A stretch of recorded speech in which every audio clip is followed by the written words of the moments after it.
Time to shine today, podcast Varsity Squad. This is Scott Ferguson, and just wanted to let you know that the brain is a computer. Stories are the programs. Storytelling is how you write the code. If you want to hack humans, you need to understand how to write in the language best suited for the human computer. Couldn't have been said any better. An awesome technical, yet layman's terms by my boy here, Seth Erickson, and he's the chief Mischief maker and Storify agency and uses storytelling as a way of helping businesses, specifically startup. Stats say 90% of startups fail. Seth's vision is to reduce that disheartening number by at least 10%. He's blowing that out of the water, by the way, folks. He recognizes many startups excel at building their tech and ideas, but fall short when communicating their value to the world. And Seth, thank you so much for coming on. Please introduce yourself to Time to Shine Today podcast Varsity Squad. But first, what's your favorite color and why? I would say blue is my favorite color because the ocean is blue. I was born in California. I love the ocean, and also the sky is blue, and both those things make me happy. So right, and I'm literally looking at the Atlantic Ocean right now, and it's 78 degrees and it's blue, and I just can't wait to get done with this interview so I can get on my paddleboard. I'm totally kidding, but it's awesome. Yeah, all you're doing is making me jealous right now. So that means you got to get wheels up and come here, man, and put you in front of some people on a stage, and we'll rock it, man. So hey, this is super interesting with me, and I pulled the quote right off of your Amazon. I'm a squad. We'll do a book giveaway, but you got to listen to the end. He wrote a book, How to Hack Humans, Storytelling for Startups. I unfortunately have not read it yet, but I am going to read it. And I know that it'll help me level up. So let's get into maybe your, I hate to call it background, but maybe your startup to help startups. Like, how do we get there? Lots of drugs, lots of debauchery. Yeah. Wait, sorry. That was wrong interview. Yeah, right. So the short version is in 2015, I was running a 7-figure web design agency, won a bunch of awards, won a Webby, blah, blah, blah.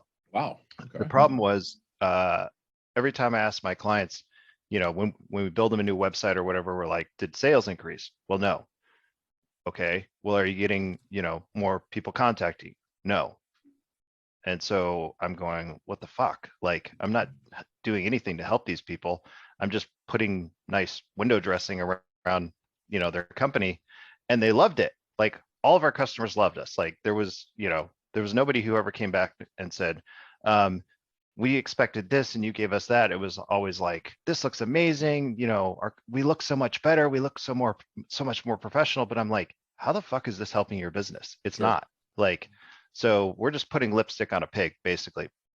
And I started basically become dissatisfied in what I was doing for my customers, because I got into business to help other people. I love helping other people. I love seeing other companies grow. And so just, like I said, putting lipstick on that pig wasn't actually doing anything worthwhile. Right. It wasn't making the kind of impact I wanted to make. So I went through a long kind of rebranding process with a friend of mine who was the international head of branding for GoDaddy. Okay. At the end of it, he said, dude, you're a storyteller. And I was like, okay, great. How do I make money as a storyteller? Because in my mind, a storyteller was just somebody who like wrote books or, created movies. Like, that's kind of what I kind of, I guess, pigeonholed the idea of storytelling as just being like, it's specific to these couple of things. And he said, read this book. It was Story Wars by Jonas Sachs. And this guy ran an agency, did storytelling. And I was like, oh, so you can use storytelling to actually help people. So I read that book, got super interested in storytelling. It was like I got struck by lightning, and I read another 50 books on Audible, or actually had them read to me. Sure. I basically became what you would probably call an Audible crack addict. I think I raised their stock single-handedly in 1 year. I just started reading all these books and finding out all this stuff about storytelling. And some of the books started talking about the neuroscience of storytelling, which then was like, well, I like brain stuff. Sure. So I started reading research papers and articles. I read several hundred of these. By the way, don't do that to yourself. It's just torture. Right. Gotcha. The irony of like the research papers is they're talking about like how storytelling in the brain works, but they don't use any of the things that they're learning Right. in the science and They're apply it not to their telling a papers. story while teaching you how to tell a story. No, Right. not They're at using the all. analytics and the bullshit like that. Yeah, I feel like. yeah, they're getting super nerdy. Right. So, so from there it was like, okay, one part of it was, oh, this is an interesting idea, but then the other part was like, does this stuff actually work? And the science was saying it works. So what do you do, like as a startup or an entrepreneur? You test your ideas. So we started going back to our customers and saying, hey, how about we change the way we're doing email campaigns, or how about we change the way that we're creating copy for your websites? And lo and behold, it started to work. We started to see open rates going double what the industry standard is, click-through rates going 5 and 7 times higher than what the industry standard was.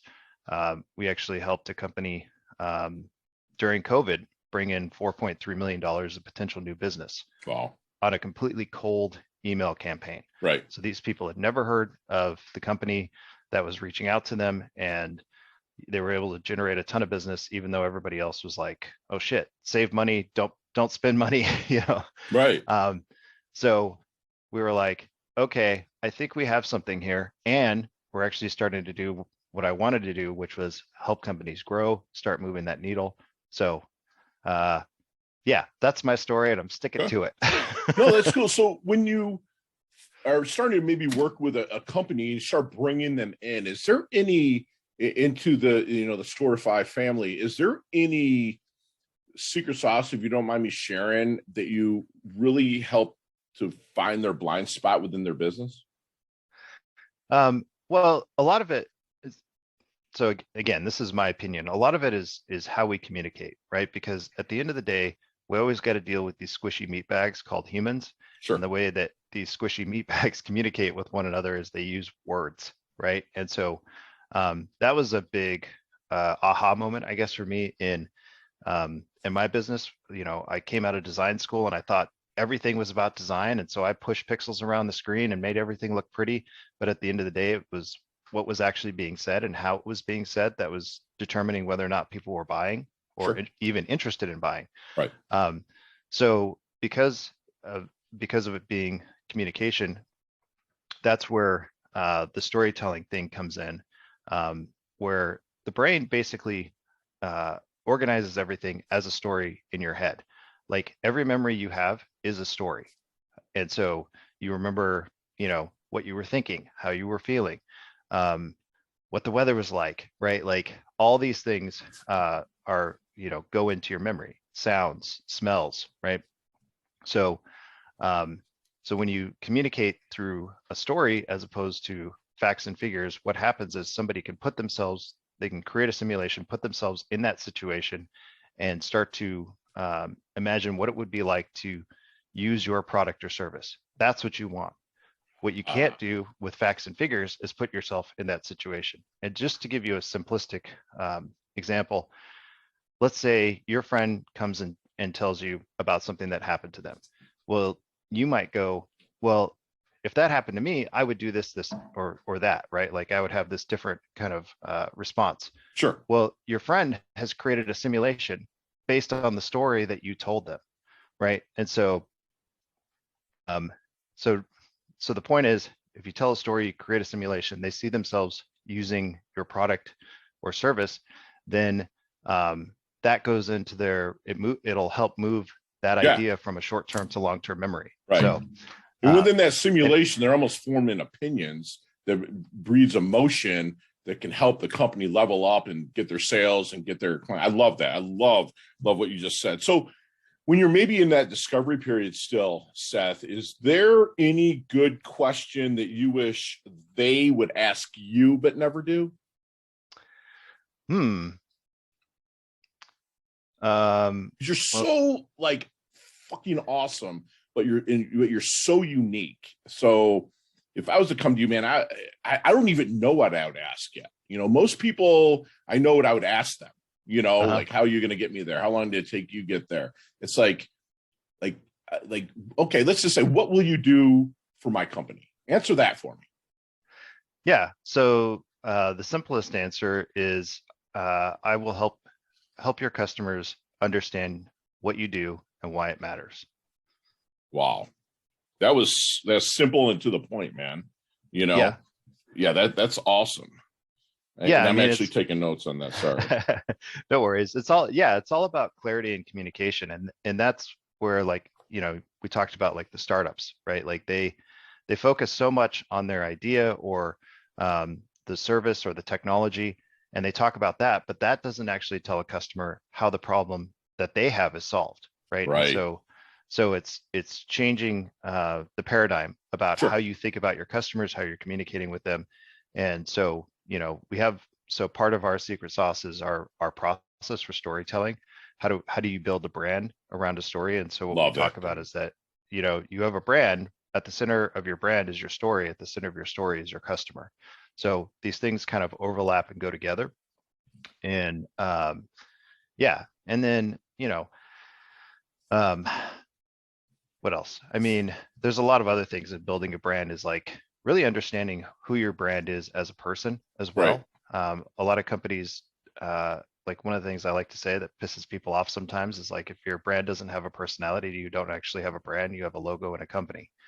Like, no, that's awesome. And so you're kind of a nerd in a sense, but like if you're looking at this guy on screen, he looks like he's from GQ magazine squad. So it's like, and not saying all nerds are not on GQ, but like, did you, like, you were pushing pixels around, you were building websites, I would think, you know, you're helping them level up on that end. What, you might answer this already, but how did stories click for you to make it happen? I know that you spoke to the person that says, you know, you help them tell stories, but what made you really buy into that? Well, that I think that's a great question. So I have another story for you. Yes, please.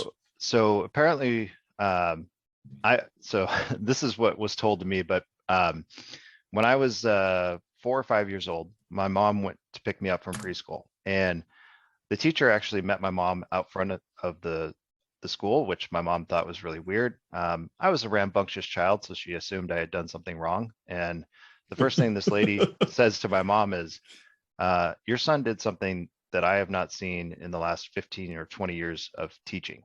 And then my mom thought I did something really, really wrong. And so my mom's like, okay, what did he do? And so apparently they have these little tests, you know, to kind of figure out where kids are at in their, sure, you know, development, aptitude, all that stuff. Yeah. Yeah. Right. So what they do is they put these 3 panels down, and it's just 3 pictures, and it's like, you know, there's a rabbit, and then there's a stick, and then there's a bear holding a stick. And most kids go, well, the rabbit, you know, gave the stick to the bear, right? And it's just understanding that, you know, where they're at. Right. Well, apparently what I did was gave the rabbit and the bear names, described their relationship, how the two knew each other, what they were going to do after they had the stick. They were going to go fishing, you know, and started building this whole world, right? Nobody prodded me to do this. This is just kind of how my mind works. Awesome. And so the teacher was like, we've never seen this, right? But, you know, storytelling isn't a quote unquote, you can't get a degree. So, you know, most people don't think I'm going to grow up and be a storyteller, right? Like, it's not really a career path. It's sort of nebulous in that sense. Sure. So it was never really developed in me. But as I went into grade school and was asked to write papers and whatnot, my teachers would be like, we love your stories, but they just, you know, they would mark the shit out of it. Like, it just looked like a murder scene, right? With the red ink and everything.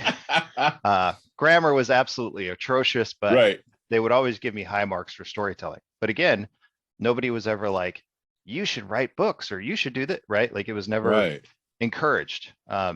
So I think what it was that, you know, when my friend was like, you're a storyteller, that's how you operate. Yeah. It didn't really click. But then when I started reading all the books and learning about storytelling, I started getting into it. And then, you know, that story about me as a child came back, and then, you know, it was like, oh shit, my purpose is coming together with what I do now. Right.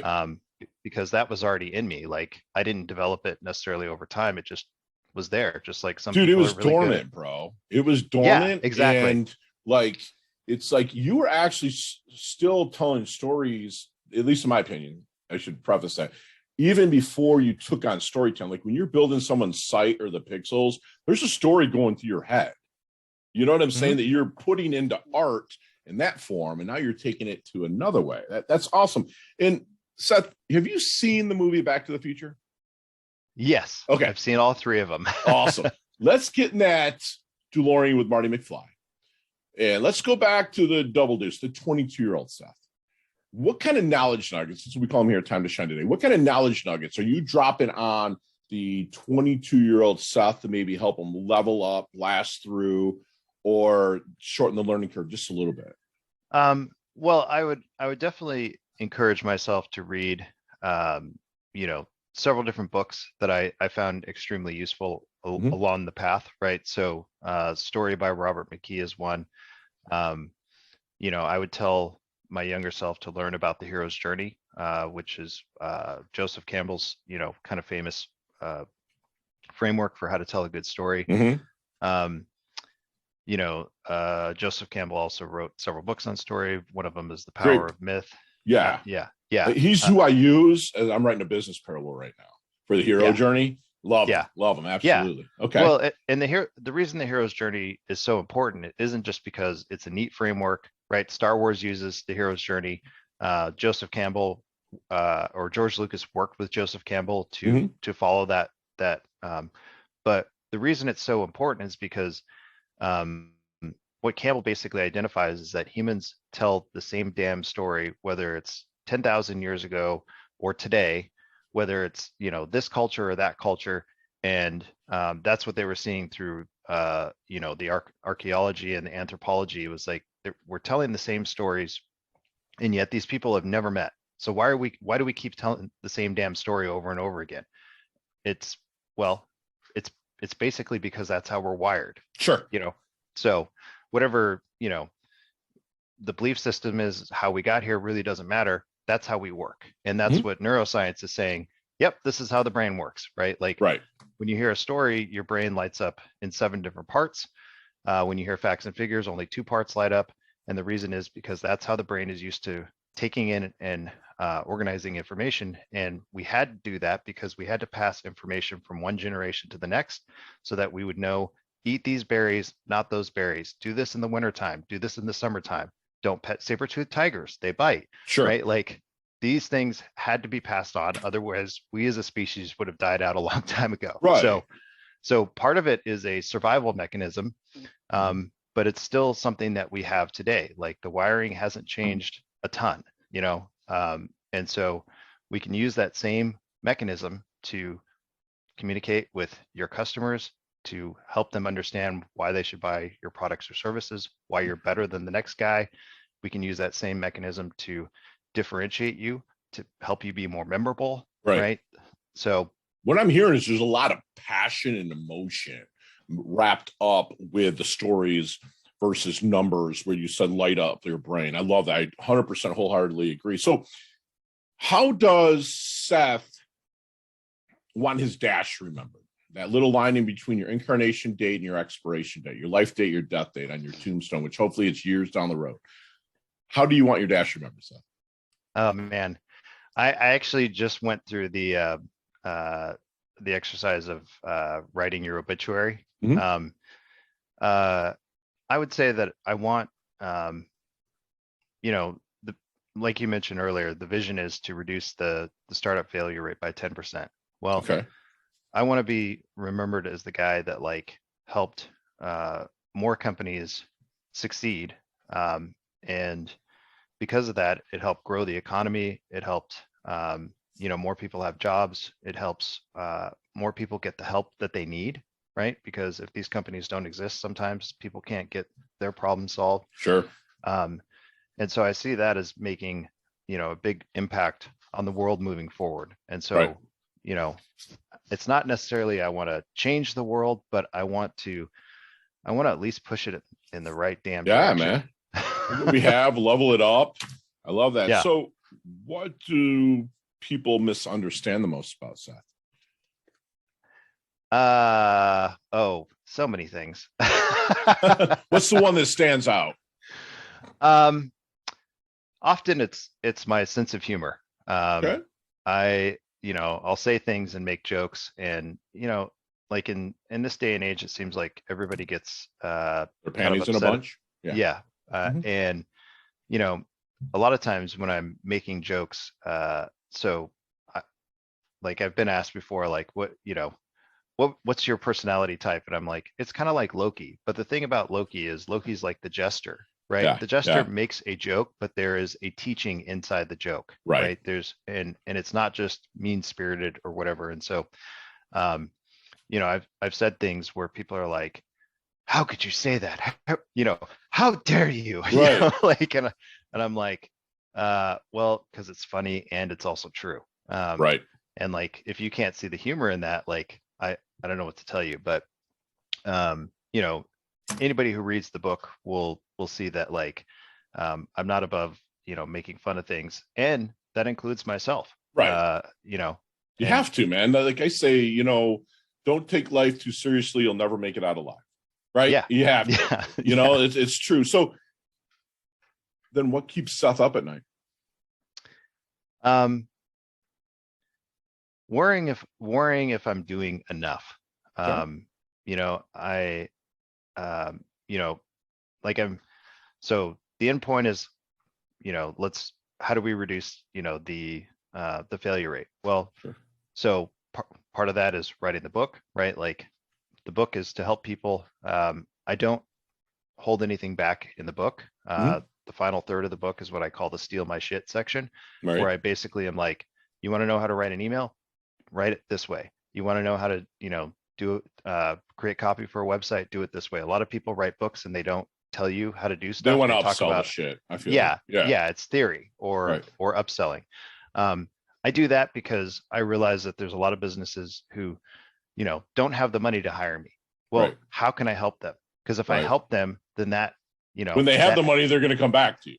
yeah, hopefully, right? Hopefully, but yeah, dude. but how can I help them now? I Well, get it. for a very Yeah. low price, you can, pick my brain, get 2 hours of my thoughts, Love it. without having to pay full price for it. So that's one way. Another way is, getting on podcasts and talking to people, getting exposed to Absolutely. more people, getting in front of more people so that I can continue to, educate and Right. expose people to these new ideas. Dude, so revolutionary in a sense. It's not like anything new, but the way that you're attacking it is fantastic. And just knowing it's not even faith, it's just knowing that people are going to come around to it. I love that. So Seth, let's leave family out of this equation. Let's leave anything electronic, phone, email, computer, laptop, whatever. Let's not even think about those things. What are 3 things Seth can't live without? My friends, I Okay. have Community. an amazing Awesome. group. Yeah, I have an amazing group of friends. The second thing would be music. I love music. And then a third thing, which I don't think I would have ever said before, but I started last year, which was jujitsu. Really? Yeah, I started taking jujitsu, and Where do you roll? I roll at a gym called Sidekicks. Okay. It's in I was gonna say Louisville. That's not correct. Hmm. Little L, Okay. the other L. But Lubbock? Is it no, Lubbock? it's no I don't little know. no Little Elm. It's part of the kind of the Dallas Metroplex Okay. area. Yeah. But yeah, it's for several reasons. One, great group of people that I roll with. Two, getting in some of the best shape that I've been Dude, since I I was roll like a 5 teenager. mornings a week, bro. At Gamblers Oh, Jiu-Jitsu here. We have a couple guys fighting the UFC this weekend and stuff out of there. And it's everything to me. Everything. Jiu-Jitsu yeah, is life, dude. You literally drown, which yeah. So yeah, Getting dude. smashed. Yeah, you get smashed, dude. And I get, choked out by guys that are 145, 150 pounds, bro. They're like little leeches. I mean, we have Tubby Aliquin at our gym who's fighting in who's #1 tomorrow night. Nice. So we had Gordon Ryan in there a few weeks ago giving a little seminar. We had Bushido, Gracie, Bushesha, Cyborg. They all come into our gym. We're like a hub, dude. It's awesome here in South Florida. So you got to get wheels up and come here, man. Yeah. Awesome. Awesome. All right. So squad, we are going to take my awesome friend, Seth Erickson here through our leveling up lightning round just as soon as we get back from thanking our sponsors and affiliates. Time to shine today, podcast varsity squad. We are back with my Storify rock star, Seth Erickson. And Seth, you and I could talk literally, we will one day, an hour on each one of these questions. Well, most of these questions. You got 5 seconds with no explanation, no storytelling shit. All right. These are just, all right. We're going to turn on our nerd button right now and we're just going to give the answers. Ready? Okay. Let's level up. So what's the best leveling up advice Seth's ever received? Oh shit. 5 seconds.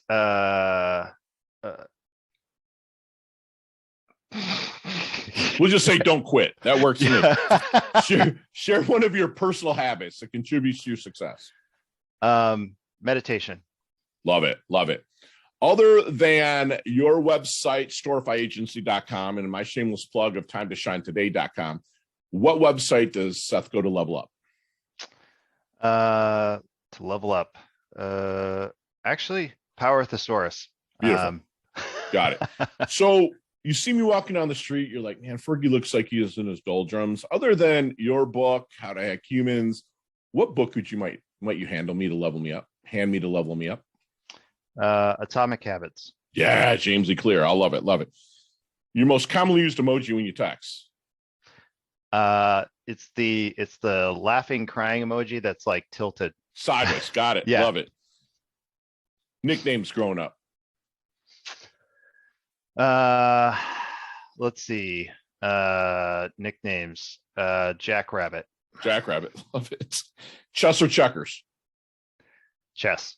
Wow. Of course. All right. Right on. Favorite charity and organization you like to give your time or money to? Red Cross. Beautiful. Last question. You can elaborate on this one a little bit, but what's the best decade of music? 60s, 70s, 80s, or 90s? I'm going to go 80s. Really? How old are you, Seth, if you don't mind saying? 43. Okay, so we're close. I'm 49. I'll be 50 next month. So we're right in that genre with the big hair don't care and the beginning of rap and Irish Invasion with U2 and Duran Duran. Dude, the 80s was it. To me, I graduated in 1990. So it's like the 80s was my jam. So I appreciate you saying that. So Seth, how can we find you, brother? So you can find me at storifyagency.com. Storify is STORIFY agency.com. Okay. And if you'd like to check out the first chapter of the book for free, you can go to storifyagency.com, TTST, and that'll take you to a landing page. You can just download the first chapter of the book, or you can purchase the book if you so love it. Inclined. It's got all of that, including with my generous friend Seth here, will be in the show notes right below. We're going to do a book giveaway where Time to Shine Today is going to purchase the book. I'm going to have my good friend Seth Hancock it to you and mail it out to you. Let's see. We're going to put in any of our social, whether it's Pinterest, Instagram, LinkedIn, Twitter, anywhere, human hacking. Put human hacking in the, that way we know you've listened this far, in the comments. And I will make sure that on my dime, Seth will sign a book and get it out to you. And honestly, I'm kicking myself right in the shin for not reading this book yet. And I'm literally going to dig into it like today. And everybody knows out there that I have, 4 or 5 books going at once. So this is definitely going to be one of them because I need to level up my story on some of my things, especially as I'm writing my hero's journey, my book as well. So Seth, can you do me a favor and leave us with one last knowledge nugget you want us to take with us, internalize, and take action?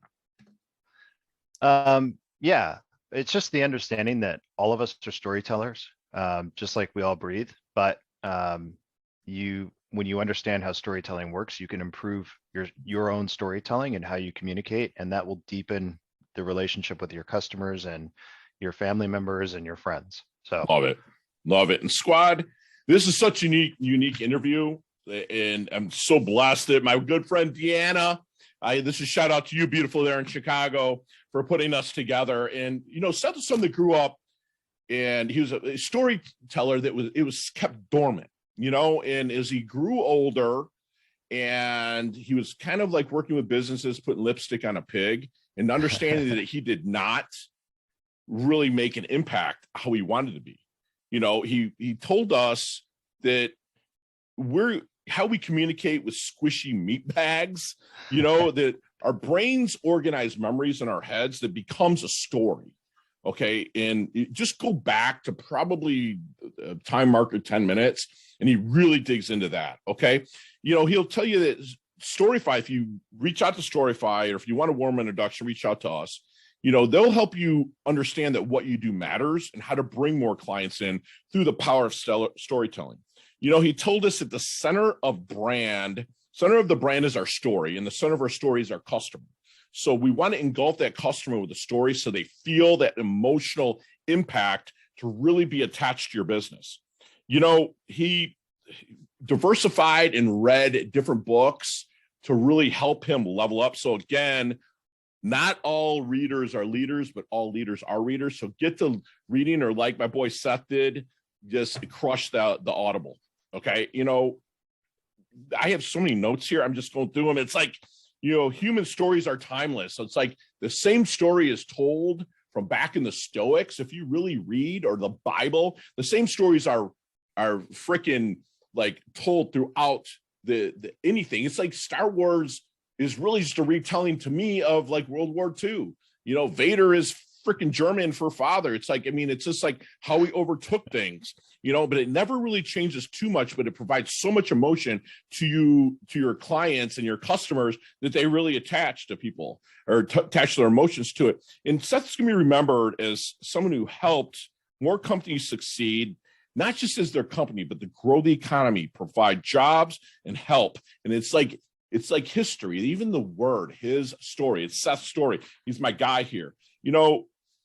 Seth also believes in teachable moments through humor. And he's just like me, man. He's not self-deprecating, but he's not afraid to make fun of himself. Just like me, I'm a 6'1", 260-pound guy that's a big dude, and I make fun of myself all the time, but I don't self-deprecate. So don't be afraid to be funny, even if people don't think you are, because it's going to help your emotional. And he reminds us lastly that we are all storytellers. Okay. That if you understand how storytelling works, it will help you communicate your story of your business to your clients. That's exactly what he did here. And Seth, you level up your health, you level up your wealth, you're humble, yet you're hungry. You spilled so much of what you do, and I can't wait to dig into more and actually collaborate with you here in the near future and get on the jits mats and have some fun, man. So I really appreciate you coming on, brother. Yeah. Can I mention just one last thing about the book? Yeah, man. That I think you'll find interesting. Okay. So I believe my book is the first book to actually have a soundtrack to it. So Okay. every chapter has a song that Okay. goes with what's in the chapter or the feel of the chapter, and you can find that playlist on Spotify and YouTube. So you can read the book, listen along. So love it. Awesome. And I'm going to have Donnie put that part a little bit earlier in the book so people don't listen to me going on recapping this. All right, Donnie? Appreciate it. Awesome. So I really appreciate it again, Seth. Love your guts, bro. Talk soon. Yeah, man. Thank you. Appreciate it.